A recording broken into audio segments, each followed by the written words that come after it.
We have instituted just today entry restrictions for non-U.S. citizens that have been in the region in the past 21 days. So in Uganda, Democratic Republic of Congo, and South Sudan. So very serious measures that have been taken.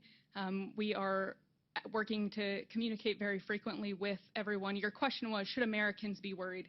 Right now, there are no cases of Ebola in America. We want to keep it that way, and we are doing everything we can to support Americans in the region. Thank you, Mr. President.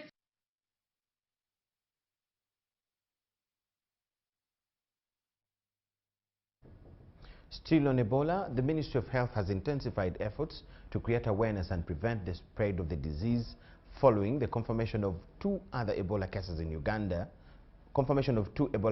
Uganda linked to infections contracted from the Democratic Republic of Congo. As part of the campaign, the ministry engaged religious leaders and youth representatives during a sensitization meeting held at the Uganda Muslim Supreme Council headquarters at Old Kampala. Just to repeat, the cases are still two. Thank you.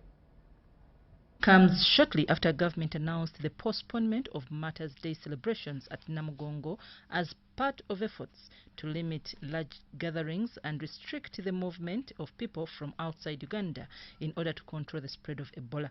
Jimmy Ocholin, a senior medical officer from Ministry of Health, emphasized the important role religious leaders play in communities due to the large number of believers who gather during prayer services. That the religious leaders play a significant role. These are our key stakeholders that play a significant role in as far as the fight towards these public health emergencies are concerned.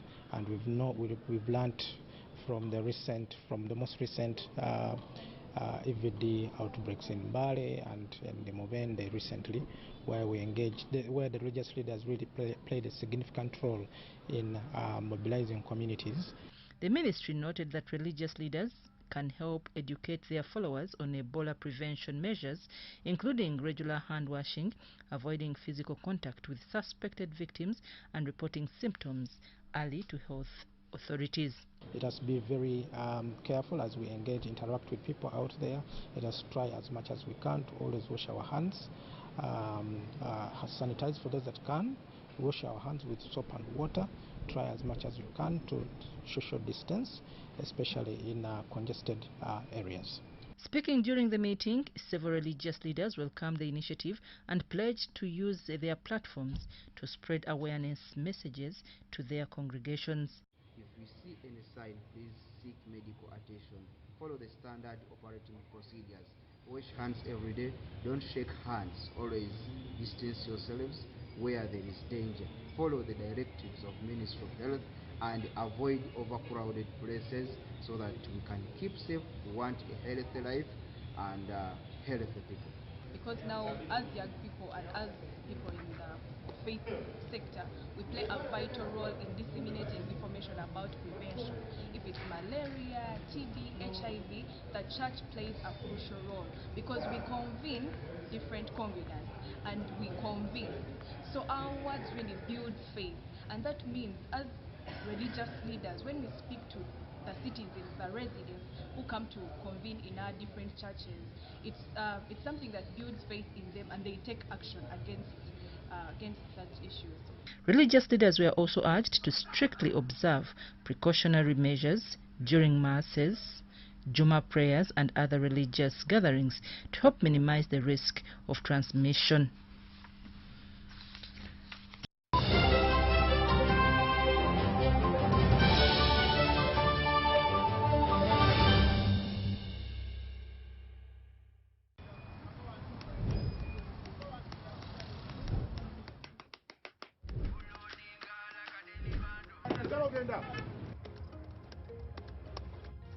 And that's it for today. Till the next episode.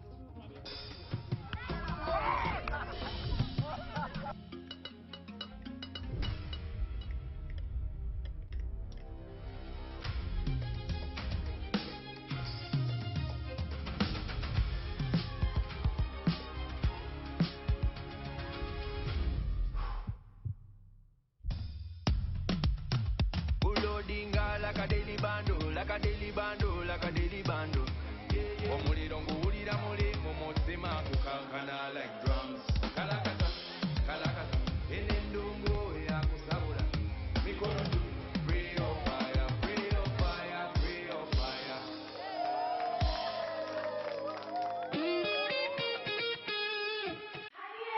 It's back, bigger and with more business opportunities. It's the Pearl of Africa Tourism Expo, Poate 2026, Uganda's flagship tourism event. Poate 2026 will take place from the 21st to the 23rd of May 2026 at the Speak Resort Convention Center, Munyonyo, under the theme Wanderlust. It's your time to thrive. Yes, it's your time to tap into Uganda's renewed optimism and tourism growth.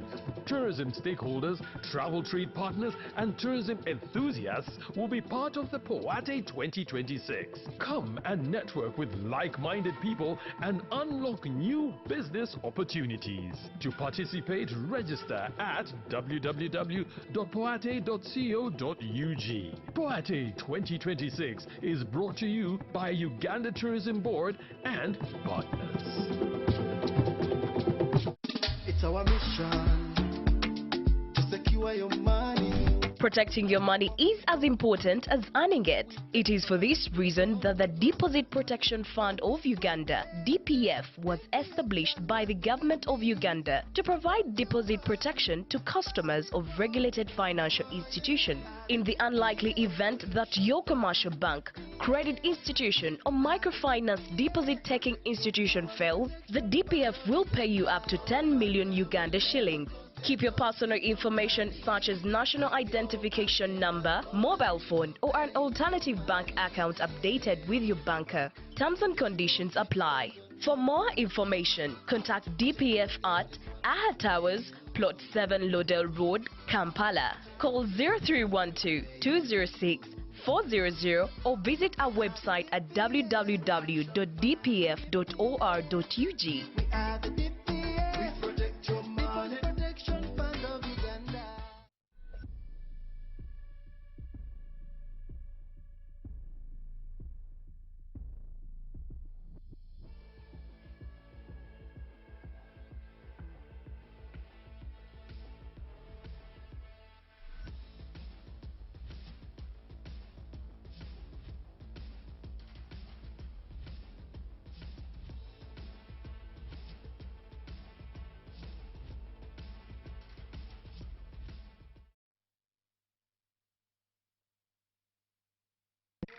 In a fast-moving world, why are we still stuck with paperwork?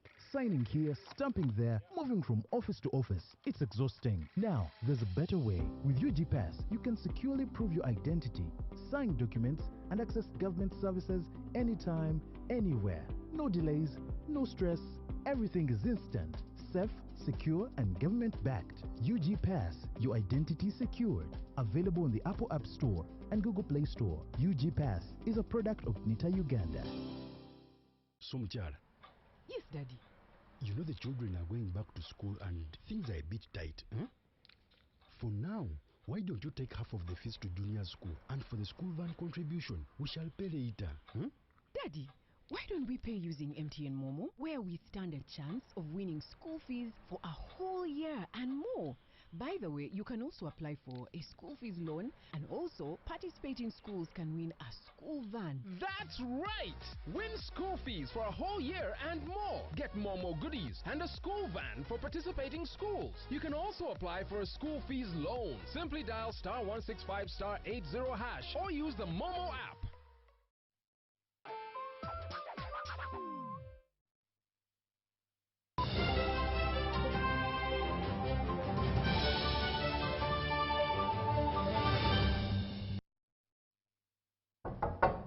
Thank you so much for watching and welcome back from the break. It's UBC News Tonight.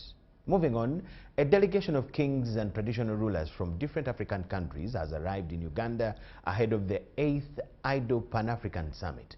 The summit is expected to bring together African diaspora leaders, traditional monarchs, government officials, diplomats, investors, and global Pan-African representatives. The meeting will focus on promoting African unity, strengthening diaspora partnerships, and advancing reparatory justice. It also aims to reinforce cultural and policy ties between Africa and its diaspora communities. The summit will also serve as a prelude to the annual Africa Liberation Day celebrations scheduled for the 25th of May 2026 at Kololo Independence Grounds.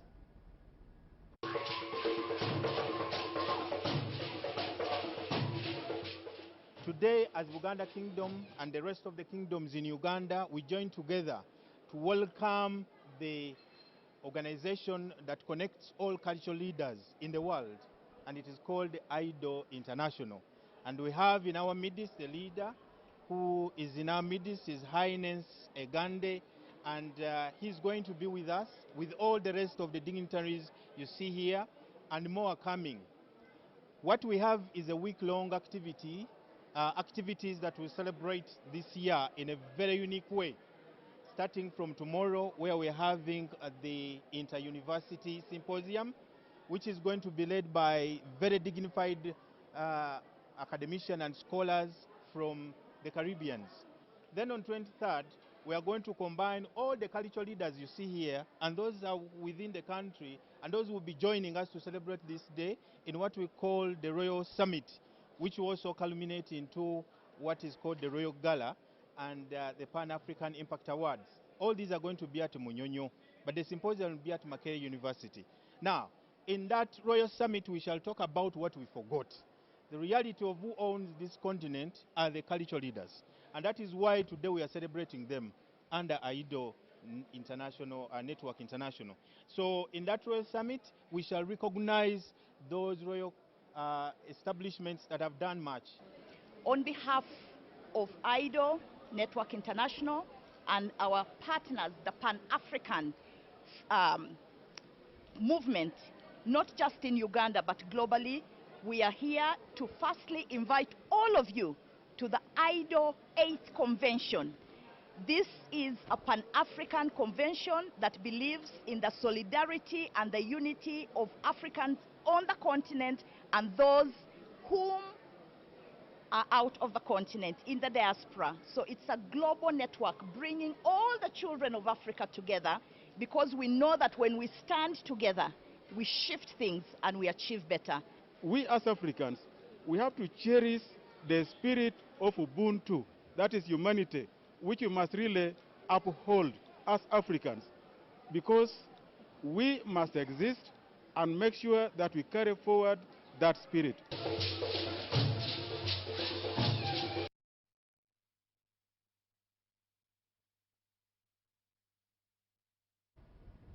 UN Women has launched an ambitious $34.4 million strategic note 2026-2030 to end all forms of gender inequalities against women. The UN Women Country Representative in Uganda, Pauline Chiwangu, says that the priorities for the next 5 years will focus at accelerating to end violence against women, economic and leadership empowerment of women, leadership and placing women at the heart of peace and security, among others.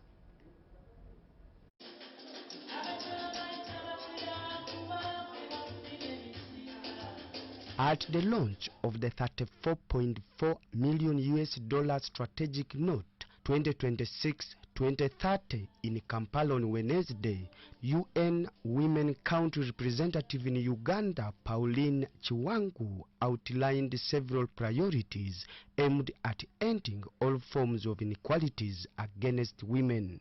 The strategic note we launched today is ambitious. It's very ambitious. The next 5 years must be years of acceleration in ending violence, in women's economic empowerment, in women's leadership, in placing women at the heart of peace and security and humanitarian response. Other priorities are fostering transformative governance, equitable access to justice, human rights, sustainable peace and development. And above all, acceleration in ensuring that the promises we make translate into real change in the lives of women and girls in Uganda.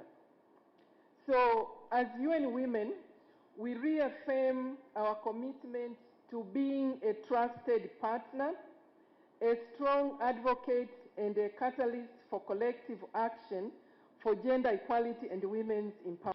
The Deputy Head of Public Service, Jane Charisima Mwesiga, and Permanent Secretary, Ministry of Gender, Labour and Social Development, Agri, David Chibenge, noted that there is already tremendous progress in Uganda, but urged the UN women to focus more on rural women and girls. A justice system that protects survivors creates public value. An education system that keeps girls learning creates public value. An agriculture system that supports women farmers creates public value. A local government system that listens to women's voices creates public value. So this is why gender-responsive planning and budgeting must continue to be strengthened across government. It is important to focus our efforts on the existing gender inequalities shaped by regional, sociocultural, and structural factors. Women with disabilities, who constitute 12% of Uganda's female population, and adolescent girls are still marginalized. The event attracted government officials, ambassadors of partner countries, civil society organizations, and various entrepreneurs. Philip Aguta for UBC News in Kampala. UBC News tonight. The National Water and Sewerage Corporation has assured the public that water supply services will remain largely stable despite the ongoing maintenance works at the Katosi water treatment plant aimed at improving efficiency and strengthening the distribution system. The works involve repair and upgrade of key water treatment and pumping systems to stabilize supply and prevent major disruptions in Kampala and surrounding areas. A visit to the facility found engineers working around the clock to restore and reinforce critical equipment as part of the 24-hour operation. This work, shutting down Katosi Waterworks, takes away 31% of our current water production. So the 69% comes from Gaba. But given the significance of Katosi, it means the entire eastern Kampala has been affected. Engineer Andrew Mohwezi, who heads the Katosi plant, says the facility supplies nearly 31% of the water consumed in Kampala and neighboring areas, making it one of the country's most important water installations. These works are meant to improve reliability of the plant. They have been planned, we had foreseen them for some time, and they are meant to improve, to make us keep the service more reliable for a foreseeable future. Mohwezi says some areas may experience temporary interruptions as technical teams continue with the emergency maintenance works. So the affected customers are customers in Katosi, Mukono, Seta, Ntinda, Chariwajara, Namugongo, Najera, Naria, Mukono, Sonde, parts of Gayaza Road, parts of Kamocha, and the surrounding areas. The corporation has put in place technical measures to stabilize the system and ensure normal water supply resumes within the shortest time. And you have a very tight timelines because you know that customers are waiting for this water. So far so good. We have handled the two sites first, the one near Sumba reservoirs, and also general cleaning and maintenance of the plant. What we are doing now is a section of a pipe 1,400 millimeter diameter pumping main to the main reservoirs of Sumba. As you are aware, this plant was constructed for the abstraction of water for 240 million liters. We did the installations for 160 million liters, and we are now preparing the last phase of this project and program. We are going to again do construction for 80 million liters. Possible. For UBC News, I am Sudat Kaye. The newly elected mayor of Nachifuma Town Council, Fred Mutebi, together with councillors, have officially been sworn into office, marking the beginning of a new leadership term in the area.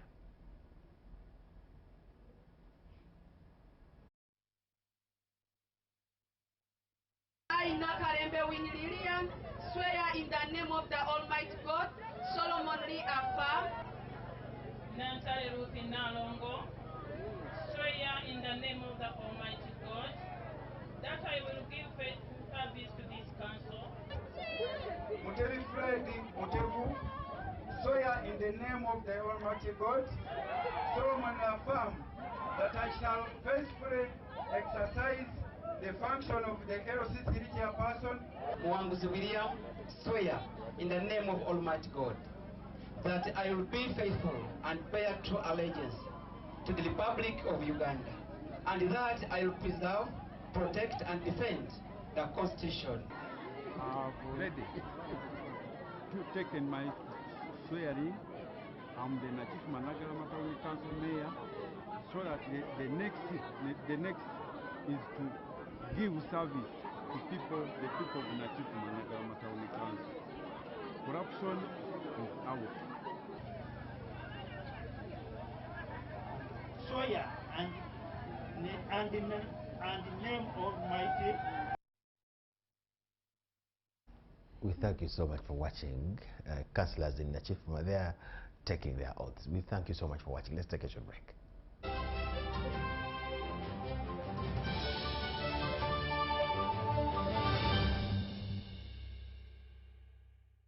The Office of the Director of Public Prosecutions, or DPP, will hold its annual Prosecutors Symposium this year on the 25th, 26th and 28th of May at Hotel Africana, Kampala, under the theme, Enhancing Professionalism for Responsive Prosecution Services. This symposium will bring together 450 prosecutors from the ODPP and other delegated bodies, as well as key stakeholders, to explore ways to strengthen prosecution services for greater efficiency, integrity, and public service. The series will culminate in the 8th Joan Kagezi Memorial Lecture on the 29th of May at Speak Resort Munyonyo, themed Prosecution as a Catalyst for Economic Transformation, Safety, and Public Trust. The lecture is being held in honor of the legacy of the late Joan Kagezi, an Assistant Director of Public Prosecutions who was gunned down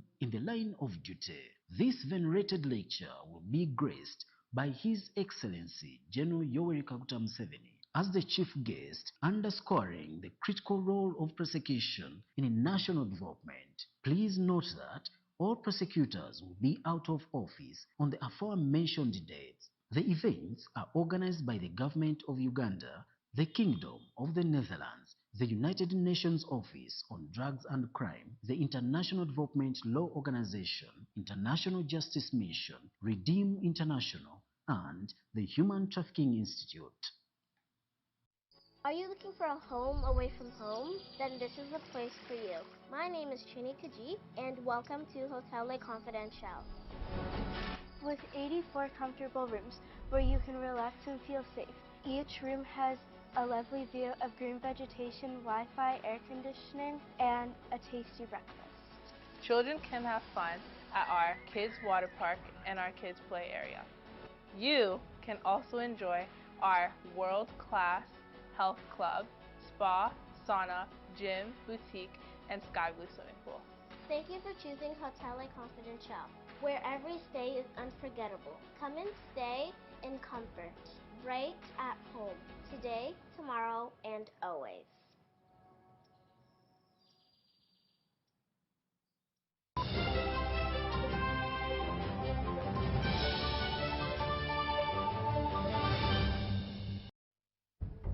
Business news tonight.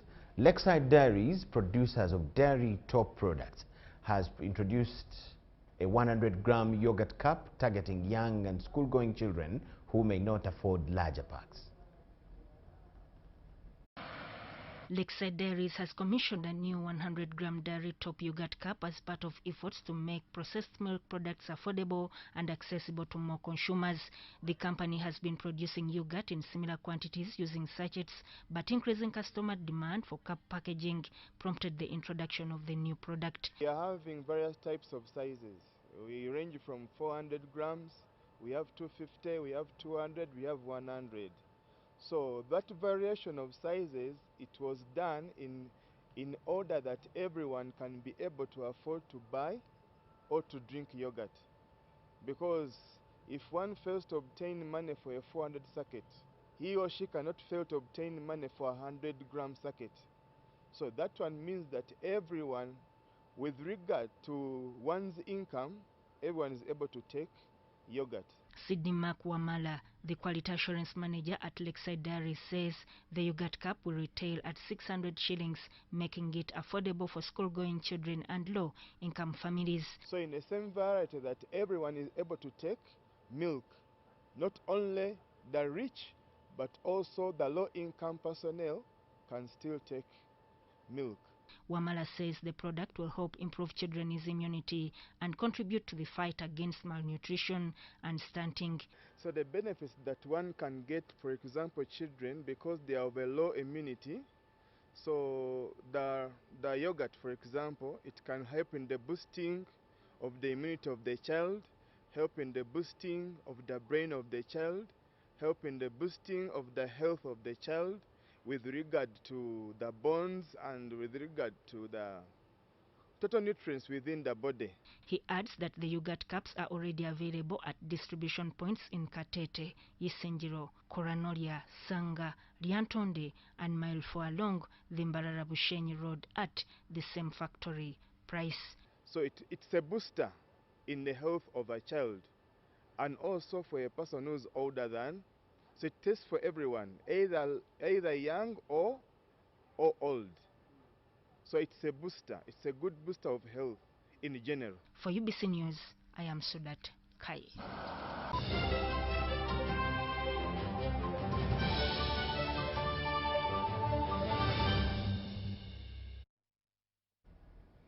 Arsenal have been confirmed as Premier League champions after Manchester City were held to a 1-1 draw by AFC Bournemouth, a result that mathematically ended the title race and secured the crown for the North London club.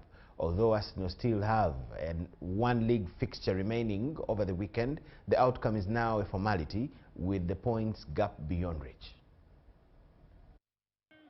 In Kampala, scenes of celebrations erupted in the night immediately after the news broke.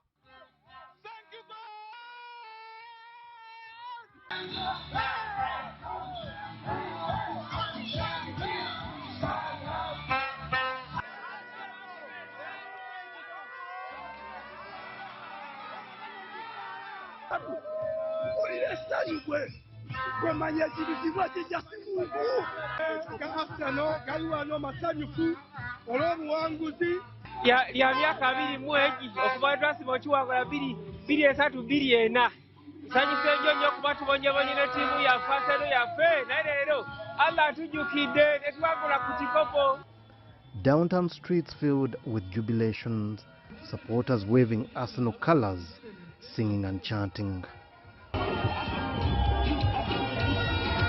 Naye kitugwanidde kuba ekikopo tukikoleredde mu butuufu sizoni 3 ez'omuddiringanwa nga tulwana nga bwe tufaana tubeera baakubiri. Ndi musanyufu nnyo bya ddala era neebaza ttiimu ya Arsenal okuviira ddala kwa Teta. Celebrations as crowds gathered across the city to mark the historic achievement. The excitement has continued well beyond the final whistle elsewhere, with fans treating the confirmation as a major football milestone.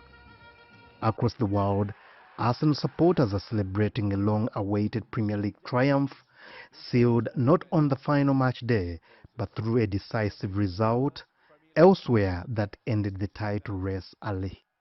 It's been a long time. I can't believe it. Mixed emotions. I've been really quite stressed and depressed, but probably, the last time we won the league I was 6 years old. I was too young to remember it. Over 30 countries are taking part in the Africa Youth Chess Tournament. The 10-day tournament has seen youngsters exhibiting thinking, decision-making skills on the chessboard. Andrew Bakiza, Uganda Chess Federation president, says that the tournament has been beefed with the coming of the Chess African president, Shepisho Lupan, who will oversee the tournament till the awarding ceremony.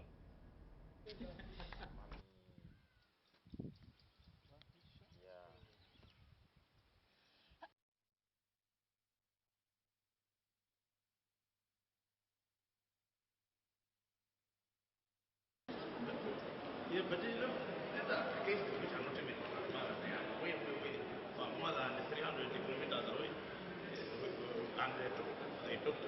And here we are. I'm Andrew Bakiza. I'm the president of Uganda Chess Federation, and I'm here with the African Chess Confederation president. She has arrived to attend the AYCC, which is the African Youth Chess Champion in Uganda, which has been ongoing for around a week. It started on 13th May and is going to end on 23rd May. And she's going to embrace it. She's here to attend as a top official. The ACC is the owner little of the tournament, the African Chess Confederation, and Uganda is hosting. Of course, many other countries are hosting, but now it is our time. We have so many people who are attending, and we have participants of over 1,100. Thank you, Andrew, for welcoming me. It's my pleasure to be here this evening. I'm looking forward to the participants.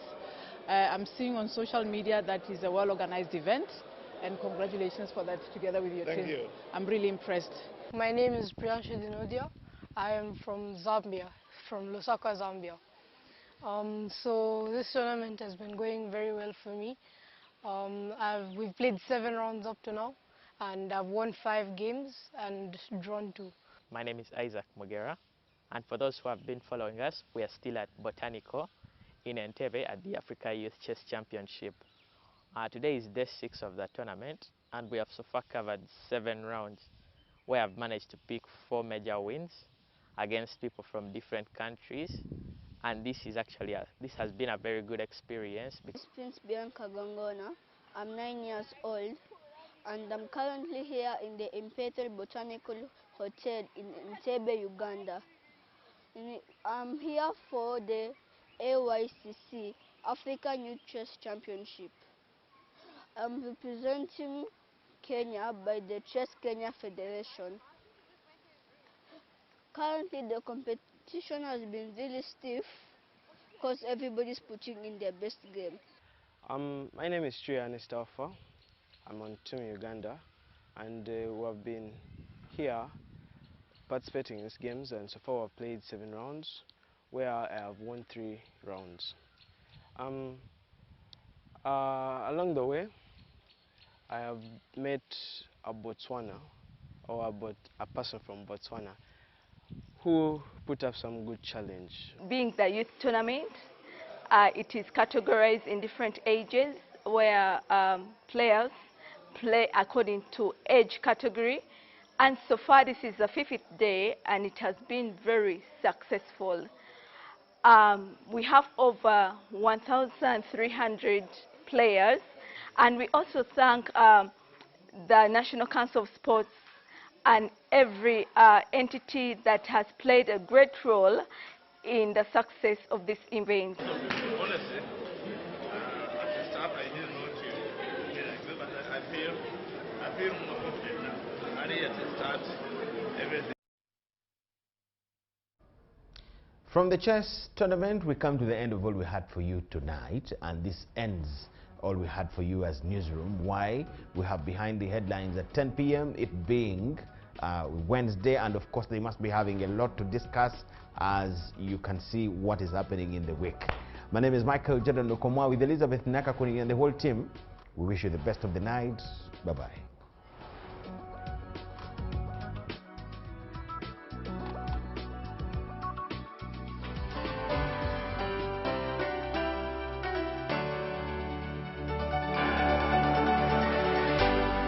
UBC, inspiring Uganda.